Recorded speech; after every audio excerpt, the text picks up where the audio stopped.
Bonjour la famille, c'est Koro le décrypteur. Aujourd'hui, on parle d'une histoire de mariage qui a viré au chaos à Douala, au Cameroun, à cause des belles-mères. Imagine, le mariage civil est déjà fait. Tout le monde est content.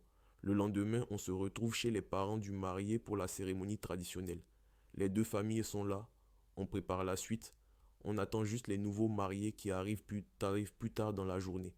Dans cette ambiance-là, d'après ce qui a été rapporté, Pauline, la maman du marié, aurait tenu des propos très durs sur la famille de sa belle-fille.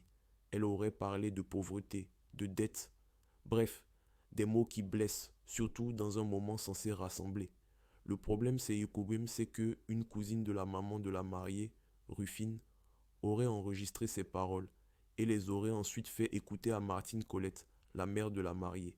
Quand Martine Colette découvre ce qui s'est dit sur sa famille, elle se sent atteinte dans sa dignité.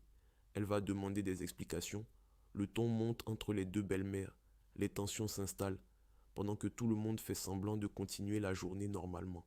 Plus tard, après le repas qui réunit les deux familles, alors que les mariés sont en route pour la cérémonie traditionnelle vers 16 heures, la situation dégénère. Les deux belles-mères en arrivent à la confrontation physique. Les témoins n'arrivent même pas à dire qui a commencé. Rufine, la cousine qui avait partagé l'enregistrement, s'en mêle pour soutenir sa parente, et là c'est la bagarre générale qui éclate entre plusieurs personnes. Les jeunes mariés qui reviennent de leur nuit de noces essaient de calmer la situation, mais c'est trop tard. Les esprits sont de l'autre part sont déjà trop échauffés.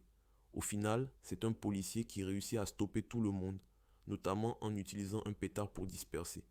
Plusieurs personnes impliquées sont alors emmenées au poste. Par la suite, le marié va demander que ceux qui ont été arrêtés soient de relâchés, pour que l'affaire soit réglée en famille, loin du commissariat. Et là, on voit bien le vrai drame.